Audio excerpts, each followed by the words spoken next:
Hello, students. Good morning, students. I think you are well known to the fact that we have completed the last five poems quite successfully, reading them with critical appreciation, analysis, and explanation, including the meanings to the important phrases and the poetic devices also. Now, dear students, this is the first poem which I know you might have learnt. Okay, you might have learnt in the classroom. Okay, also, but this is the poem which is still left with us, is to be read by us here in this lecture. First of all, we would like to learn it. Okay, right from the first word till the last word, because this the poem is written in lyrical idiom and it is composed by the poetess Kamala Das in a single one sentence, having different partitions. So dear students, first of all we should know something about the poet. As written here in the beginning of this poem, Kamala Das. In the beginning of this poem, okay, so let's start reading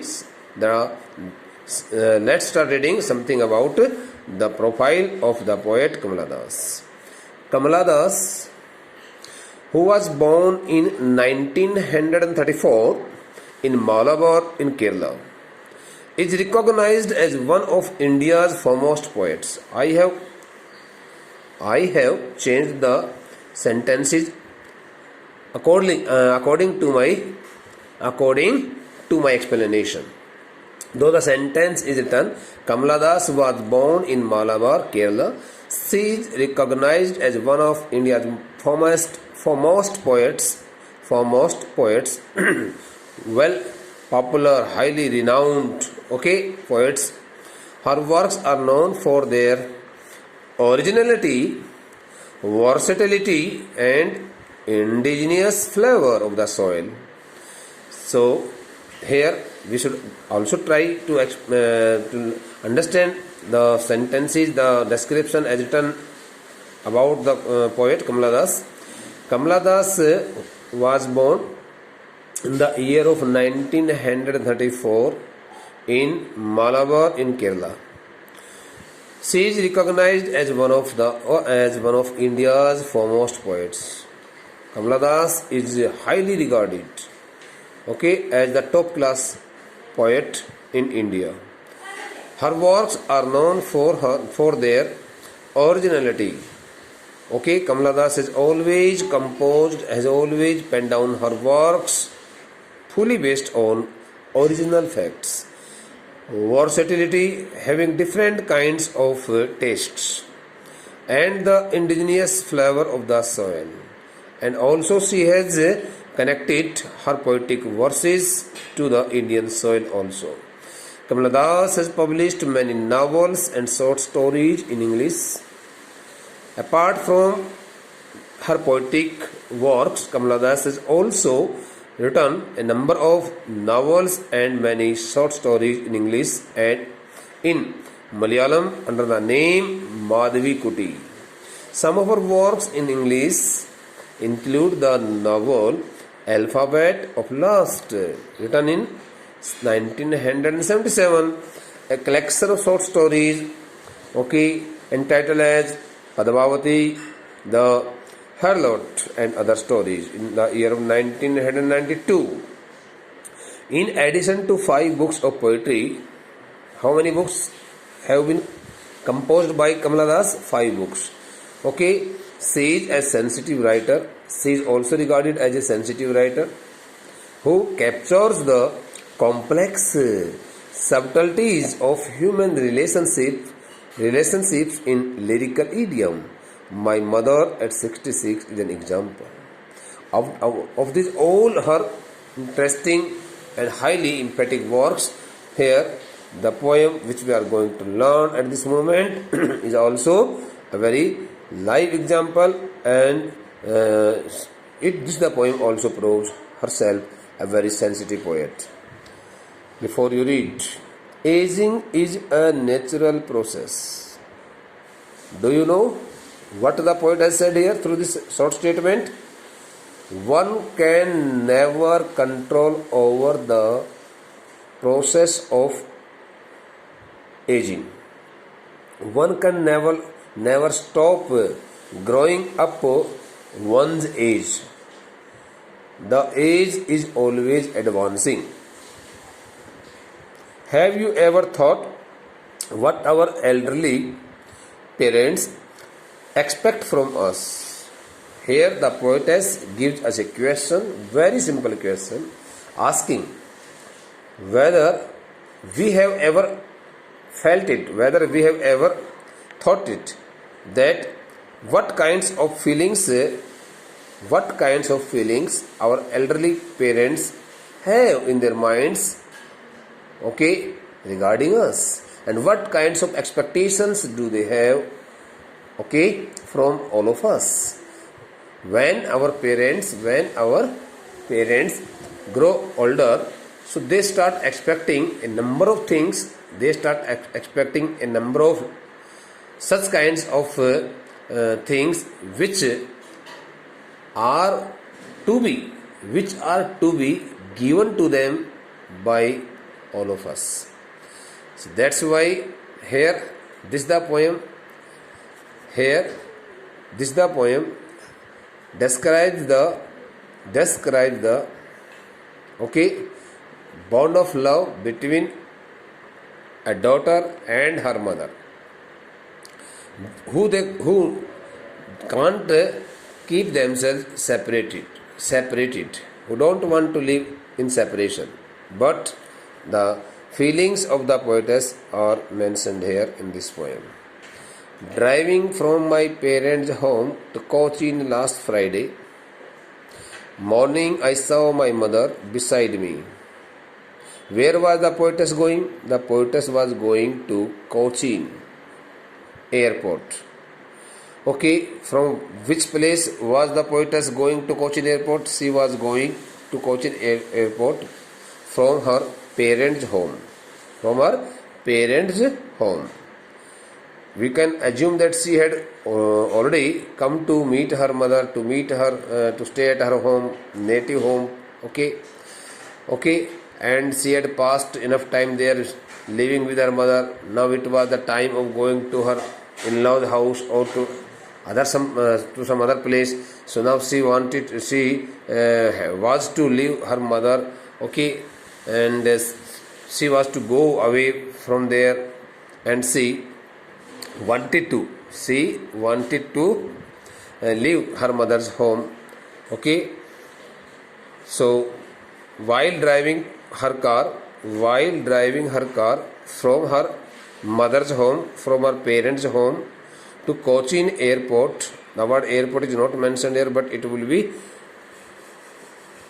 mentioned here. It is mentioned here in this line, in the last word. As you can see here, this is the last word, airport. Okay, so I saw my mother beside me while driving from her mother's home to Cochin airport. The poetess Kamala Das looked at her mother, who was sitting just beside her in the seat, and her mother was also going there to see her off, okay, to see her daughter off, okay, the airport. So I saw my mother beside me doze. What do you mean by the word doze? The word doze stands for feel sleepy. So when the poetess looked at her mother's face, she noticed that her mother was drowsing. She was dozing. Her mother was in sleepy mood. Her mother felt sleepy. She was about to fall in heavy slumber. Okay, she was about to sleep, and she was opening and closing her eyes constantly, so that the expression was noticed by the poetess when she looked at her mother's face while driving her car from her mother's home to Cochin airport. Open-mouthed. One more physical symptom was noticed by the poetess while looking at her mother's face, and she noticed that her mother had already opened her mouth a bit wide. Okay, her mother's mouth was also widely opened, and she had already opened her mother had opened her mother. Okay, seemingly indicating that she was not in a hale and hearty position. Her face ashen like that of a corpse and realized with pain. Her face ashen like. The word ashen stands for here the cinder. Okay, the word cinder stands for here when we burn the wood or timber. So the remaining part of the burnt timber, okay, which we also call which we call ash. It means remaining part of the burnt timber is known as the ash. So ashen like means grey colored, grey colored face. So her face ashen like. At that time she noticed that there was no attraction on her mother's face. Her mother's face had already lost her all charm and attraction, and she looked just like the color of the ash. Okay, and it seemed that she could hardly be alive. She could hardly be alive any longer, and realized with pain, like that of a corpse. The word corpse stands for a dead body of a human being. Like that of a corpse. So the word corpse stands for here the dead body of the human being, So her mother's face at that time looked like a dead body because she had lost her own attraction, charm, beauty and glow, and her face had also turned into grey color, and whiteness had spread over her face. So it seemed that her face could easily be compared to the dead body of the human being there. Okay, quite frankly, because her mother's face looked like the dead body of a man, and she seemed to have no strength. She seemed to have no attraction, okay, on her face, even in her body also. So these are the three symptoms which were noticed by the poetess while driving her car from her mother's home to Cochin Airport, made the poetess badly sad and depressed, anguished. She found herself in extreme tensed mood when she looked at her mother, because she did not want that her mother should look like that in that condition, and she did not wanted to see her mother in such a very pathetic condition. Okay, so here she was as old as okay, she looked in a very extreme old age and realized with pain. So when the poetess looked at her mother's face, she really found herself in a very painful state of mind, and she thought that it was really a very bad signal, okay, as given to her by her mother, and she never expected so from her mother's side. So at the same time, her mentality got automatically changed, and she looked so much sad and depressed that she was as old as she looked, though her mother's age, okay, her mother's age justified her facial expressions in all respects, in every way, okay, but she did not want to lose her mother anyhow, and she did not want to keep herself separated from her mother, and at the same time the poetess also took an idea in her mother that she would surely be so much unfortunate that her mother would hardly be alive, okay, for a long time, and she would surely meet her death. Such kinds of feelings arose in the mind of the poetess, and she found herself completely lost in heavy thoughts. Okay, So that she was as old as she looked, because her facial expressions and her age both looked the same, and there was much similarity between her facial expression and her age also. So her facial expression represented the symptoms of her grown-up age, elderly age, every in all from all sides. But soon put that thought away.